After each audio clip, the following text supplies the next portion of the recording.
चिंता करिता तया कपिनाथा श्रीराम आठवला चित्ता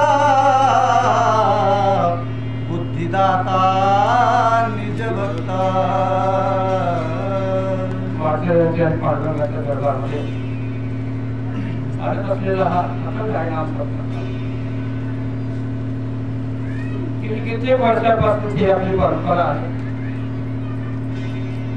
आणि आपलं एक फार मोठं परमभाग्य आहे की आज आयुष्यामध्ये त्या पवित्र भूमीमध्ये असं भारतभूमीच पवित्र आहे. इथे प्रभू रामचंद्राच्या मूर्तीची प्राणप्रतिष्ठा झाली. सगळ्या हिंदुस्थानमध्ये सगळ्या भारतामध्ये जल्लोष झाला. प्रभू रामचंद्राच्या नावानं दशदिशा निनादल्या. मातीच्या कणाकणामधून माणसांच्या श्वासाश्वासामधून श्रीराम जय राम जय जय राम, श्रीराम जय राम जय जय राम अशा प्रकारचा ध्वनी उत्स्फूर्तपणे बाहेर येत होता. आपण धन्य झालो, पावन झालो. केवढी मोठी गोष्ट आहे, केवढी मोठी ताकद आहे.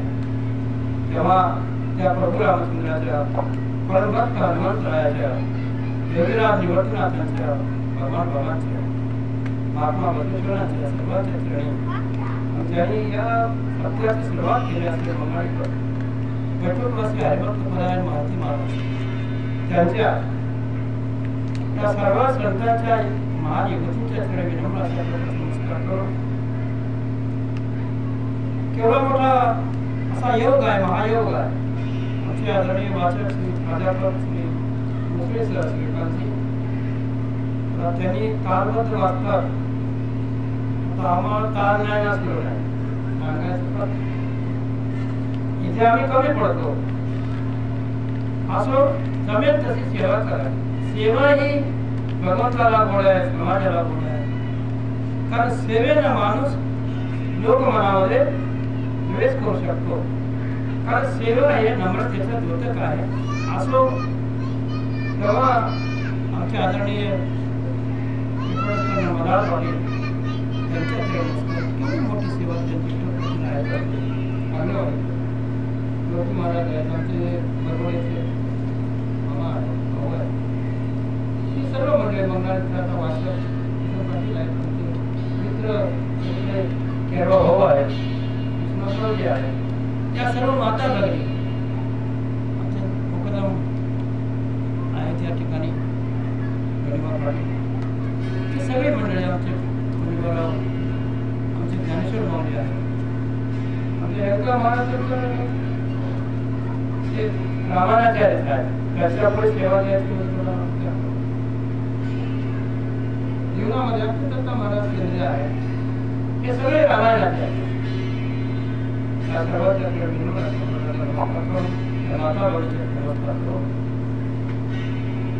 कथेचा आणि तो प्रवाह असा होग आहे. चिंता ही माणसाला अतिशय घातक असते, अभिमान घातक असतो असं सगळे सांगितलं. ते फार मोठे साहित्यिक आहे. साहित्याच्या क्षेत्रामध्ये अतिशय उच्च अशी भरारी त्यांनी मांडलेली आहे.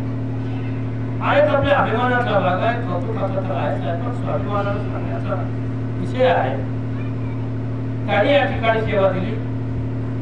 आम्हाला तो सेवा ऐकण्याचा योग आला, मला आनंद वाटला.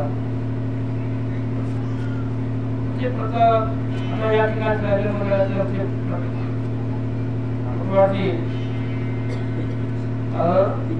तिरुपतीजी ज्ञानेश्वर महाराज आहेत आणि त्यांच्या मंडळामध्ये काय आहे ती त्यांना आम्ही धन्यवाद देतो. कारण निश्चयाने हे सगळं चालवत घातले. असं हा सगळा प्रकार झाला. अशा या संकटाच्या क्षणी भगवान प्रभू रामचंद्राचं नाम आठवणं काय मोठं स्फुरण आहे, काय मोठी शक्ती आहे. असाध्य ते साध्य करिता असायास भगवान नामाचं स्मरण होणं हे असाध्यालाही साध्य करून देण्याची फार मोठी ताकद त्या नामामध्ये आहे. नामाप्रती तत्व नाही वाया आणि पंथा जणी त्याच्या त्या एवढी मोठी शक्ती कुठेच नाही. आम्ही एवढा जरी पाठ घेतलो तरी राम राम जय जय राम, श्रीराम जय राम असं नामाचं स्मरण झालं, कुणाला आनंद राहिला, नम्र झाले, वेळेतच झालं होतं जीवन. आपला सगळा हा प्रवास व्यर्थ गेला असं त्याला वाटत होतं. आमच्या जीवनाचा हा प्रवास आम्हाला व्यर्थ जाऊ नये असं वाटत. असं नम्र होऊन वागावं, भगवंताला शरण जावं, साधुसंतांना शरण जावं, समाजामध्ये वावरताना नम्र होऊन वागावं. नम्र झाला होता त्याने कोणीने अनंत. नम्र होण्यामध्ये केवढा आनंद असतो, अभिमानामध्ये दुःख असतं. पण प्रत्येक आता सध्याची परिस्थिती अशी आहे की प्रत्येक जण कार्याला हात लावणं करत आहे, मी. पण आम्ही त्या समर्थ रामदासांनी केल्या दुसऱ्याकडे दुर्लक्ष करतो.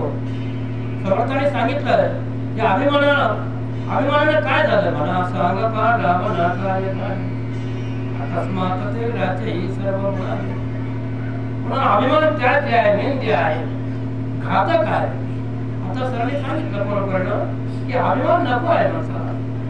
आणि अभिमानामुळं हनुमंतासारख्या परमभक्ताची ही अवस्था झाली. आमच्यासारख्या सामान्याची काय, त्यांची तर बुद्धीला भ्रम झाला, विस्मरण झालं.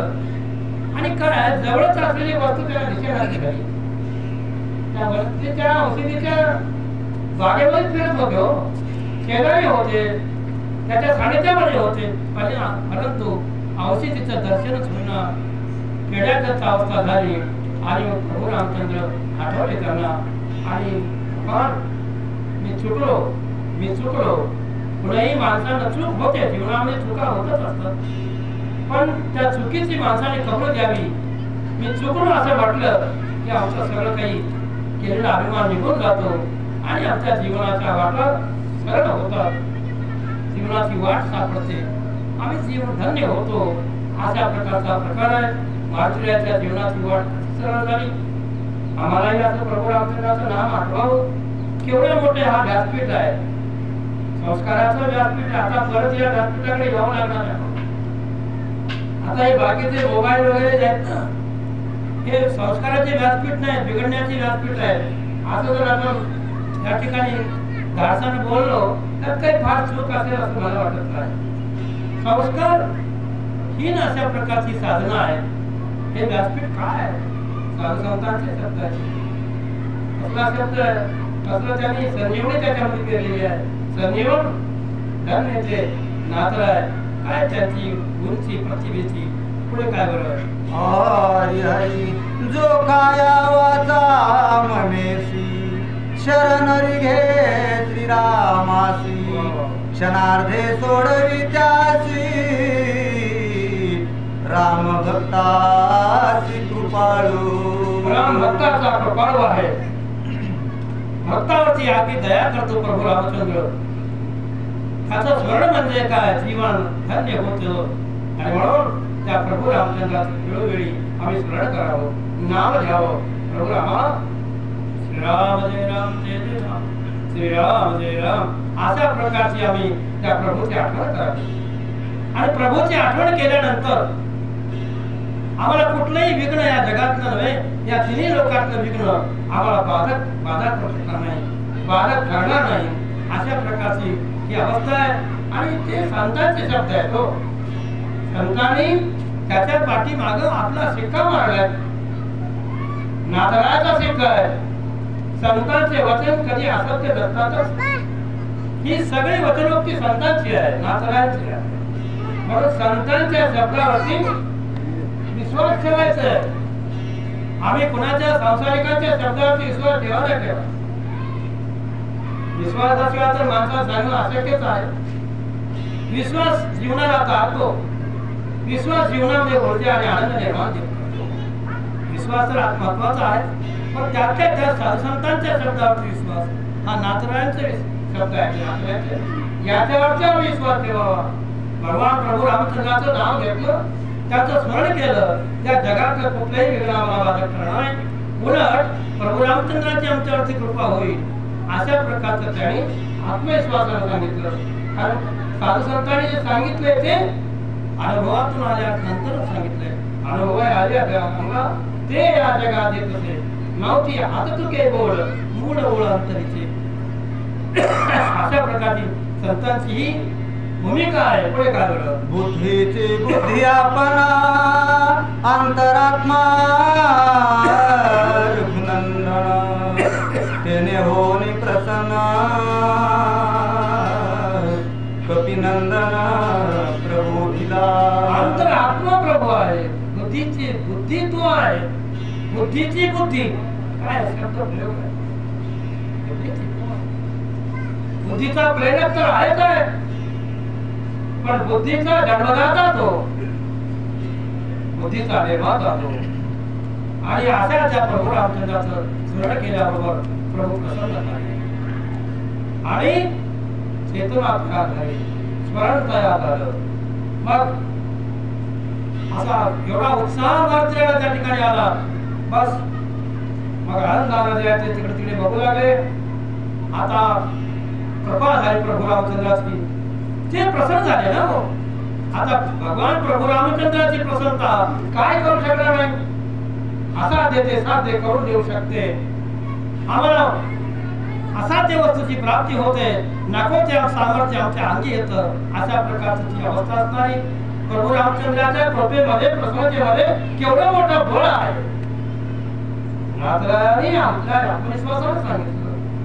आता पुढे काय बरं? गजेंद्र ग्राहे धरिला सदा संकटी स्मरला भगवंता काकुलती उडी सत्वरता घालूनी तत्वता उद्धरिला. अनेक दृष्टांत साधे साधे दृष्टांत आहे. त्या दृष्टांतातून आम्हाला हा पाठ शिकवलाय. माणसानं सरळ जावं, नम्र व्हावं, विनंती करावी, आठवण करावी. आणि अशा प्रकारचं नम्र झाल्यानंतर यामुळे त्याची कृपा होते. नाही का? ते वाया जात नाही ना. सांगतात गजेंद्राला हत्तीला पकडलं होतं बघा. तो